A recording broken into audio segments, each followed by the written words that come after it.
जय हिंद। एक question paper में पूछा गया कि एक दुकानदार के पास 7 सेंटीमीटर त्रिज्या का एक गोलाकार लड्डू है। इसी सामग्री से 3.5 सेंटीमीटर त्रिज्या के कितने लड्डू बनाए जा सकते हैं? अगर ये क्वेश्चन पेपर में करना हो तो कैसे करेंगे? देखिए, ये अगर पेपर में करना हो तो इसे डायरेक्ट कर देंगे।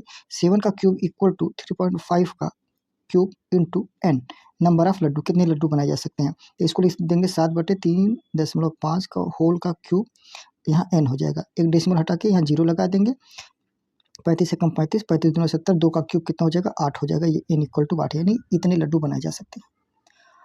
अब आपको ये दिक्कत होगी समझने में कि ये हमने क्यूब क्यों कर दिया और इतना जल्दी कैसे आ गया। देखिए कि मुश्किल से 10 से 15 सेकंड में, 20 सेकंड में आप इसको इस तरीके से कर सकते हैं। लेकिन आप इसको पेपर में इतना जल्दी तभी कर पाएंगे जब आपको इसके पीछे का बेसिक कंसेप्ट पता हो। जब तक बेसिक कंसेप्ट नहीं पता होगा आप इतनी जल्दी पेपर में नहीं कर पाएंगे। तो हम ये पेपर में करने का तरीका बताए हैं। अब इसका सही तरीका बताते हैं कि ऐसे हमने 7 का क्यूब यहाँ क्यों कर दिया, यहाँ 3.5 का क्यूब क्यों किया, यहाँ n क्यों किया। ठीक है, देखिए इसका क्या तरीका है। एक दुकानदार के पास 7 सेंटीमीटर त्रिज्या का एक गोलाकार लड्डू है। इसी सामग्री से 3.5 सेंटीमीटर त्रिज्या के कितने लड्डू बनाए जा सकते हैं। यानी एक दुकानदार के पास कोई एक लड्डू है, ठीक है, मान लेते हैं इसकी जो त्रिज्या है वो 7 सेंटीमीटर। इस लड्डू से हमें बहुत सारे लड्डू बनाने हैं, मतलब छोटे छोटे छोटे छोटे छोटे छोटे बहुत सारे लड्डू बनाने हैं। अब कितने लड्डू बनाए, लेकिन इसका त्रिज्या जो रखनी है वो 3.5 रखनी है, 3.5 सेंटीमीटर त्रिज्या रखनी है।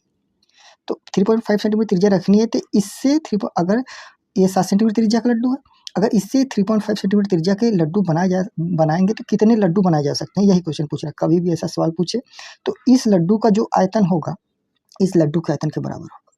ठीक है, तो इस लड्डू का आयतन, ये गोलाकार है तो गोले का आयतन जो होता है 4/3 पाई आर क्यूब होता है। 4/3, ठीक है, पाई आर क्यूब, यानी इसके त्रिज्या का क्यूब, आर त्रिज्या होता है। ठीक है, तो इसके त्रिज्या का क्यूब तो 7 का क्यूब हो जाएगा।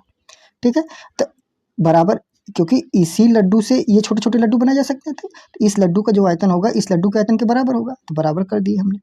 इसका एक लड्डू का आयतन निकल लिया, एक लड्डू का आयतन, ये भी गोलाकार लड्डू बनाएगा तो 4/3, ठीक है, गुणा पाई आर क्यूब, आर मतलब इसकी त्रिज्या का क्यूब, यानी 3.5 का क्यूब।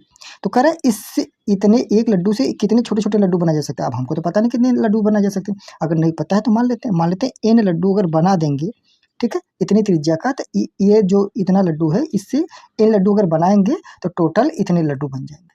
तो इसका आयतन इसके आयतन के बराबर होगा, इसलिए n का मल्टीप्लाई किया है। इसलिए देखिए इसमें भी इनका मल्टीप्लाई किया। अब देखिए इसमें भी 4/3 पाई है, इसमें भी 4/3 पाई है, ये कट जाएगा 4/3, इस 4/3 से कट जाएगा, ये पाई इस पाई से कट जाएगा। तो यहाँ देखिए 7 का क्यूब बचा, यहाँ 3.5 का क्यूब इंटू एन बचा। अगर आप ध्यान दें यहाँ पर तो आप देखेंगे ये जो 7 का क्यूब और 3.5 का क्यूब गुणा एन है, ये देखिए यही वाली लाइन आ गई डायरेक्ट। समझ पा रहे हैं आप हमारी बात को? देखिए ये इतना हमने न करके यही डायरेक्ट लाइन यहाँ पर लिखा है।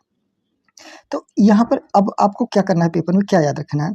आपको पता है 4/3 इसमें भी आएगा, 4/3 इसमें भी आएगा, क्योंकि गोले का जो आयतन होता है 4/3 पाई आर क्यूब होता है। यानी आयतन किस पे डिपेंड करता है? त्रिज्या डिपेंड करता है। ठीक है, पाई इसमें भी आएगा, पाई इसमें भी आएगा, तो पाई पाई कट जाएगा, 4/3 से कट जाएगा। तो हम न तो 4/3 लिखेंगे न तो पाई लिखेंगे, हम डायरेक्ट ये 7 का क्यूब लिखेंगे, ये और 3.5 का क्यूब लिखेंगे, क्योंकि और चीज़ें कट जाएंगी। तो क्योंकि इससे ये बन रहा है, तो जो चीज़ बनता है छोटा छोटा, बड़े वाले से जो छोटा छोटा बनेगा उसमें n लिखेंगे, n का मल्टीप्लाई करेंगे, क्योंकि n उतने लड्डू बनेंगे तो ये लड्डू उतना उसमें खत्म हो जाएगा, इतने लड्डू टोटल बनके तैयार हो जाएंगे, इसलिए n का मल्टीप्लाई किया। समझ पा रहे हैं आप हमारी बात? अब इसके बाद ये डायरेक्ट यही लाइन आ गया, ये जैसे सॉल्व किया वैसे सॉल्व कर लीजिए। ये नंबर उठ के इधर आएगा तो 7 का क्यूब हो जाएगा डिवाइडेड बाई 3.5 का क्यूब हो जाएगा, बराबर n हो जाएगा। कभी भी ऐसा अगर लिखा रहे, ठीक है, ऐसा अगर लिखा रहे तो आप क्या करेंगे, ये इसका भी क्यूब है इसका भी क्यूब है, तो दोनों का हम एक ही में लिख के क्यूब कर देते हैं। जैसे इसको लिख सकते हैं 7/3.5, पूरे नंबर को एक ही लिख के क्यूब कर सकते हैं, इक्वल टू n। बस इसको सॉल्व कर लीजिए। ये डेसिमल हटाएंगे तो ये यहाँ 0 हो जाएगा, तो 35 से कम 35, 35 दूना 70, ये देखिए 2 का क्यूब हो गया बराबर n। तो 2 का क्यूब मतलब 2 का मल्टीप्लाई 3 बार, 2 गुणा 2 गुणा 2 बराबर n। तो 2 का मल्टीप्लाई 2 दूनी 4 दूनी कितना हो जाएगा? 8 हो जाएगा n। ठीक है, देखिए यहाँ भी 8 आया है यहाँ पर। तो इसको आप अगर जब तक आपको ये अप्रोच नहीं पता रहेगा आप इसको इतने छोटे फॉर्म में नहीं लिख पाएंगे। ठीक है, तो आपको कभी भी ऐसे सवाल में कोई जरूरी नहीं लड्डू बनाना हो, कभी कभी गोली गोली बनाने के लिए दे देगा, या कुछ ऐसा चीज़ दे देगा कि या तो दे देगा कि इतना बाल्टी पानी है, इतने बाल्टी छोटे छोटे गिलास में अगर निकालेंगे तो बताइए कितने गिलास में पानी भरे जा सकते हैं। तो जो बड़े चीज़ का जो आयतन होगा, ठीक है, छोटी चीज़ के एक चीज़ का आयतन निकालिए, उसमें n का मल्टीप्लाई कर दीजिए। ठीक है, मल्टीप्लाई करके n की वैल्यू निकाल लीजिए। जैसे देखिए निकाल लिया, हमने एक एक चीज़ लिखा है इसलिए ताकि आपको अच्छा आसानी से समझ में आ जाए। ठीक है, लेकिन पेपर में सिर्फ इतना ही करना है। ठीक है। कभी भी ऐसा सवाल पूछे तो जो बड़े वाली चीज़ का उसका क्यूब कर दीजिए, ठीक है, और छोटे वाला है उसका भी क्यूब करके इंटू एन कर लीजिए, तुरंत इसको सॉल्व कर लीजिए, वही एन की वैल्यू आ जाएगी। अगर आपको आज का टॉपिक थोड़ा सा भी यूजफुल लगा हो तो वीडियो को लाइक कर सकते हैं, और अगर चैनल पर नए हैं तो सब्सक्राइब भी कर सकते हैं। Thank you for watching.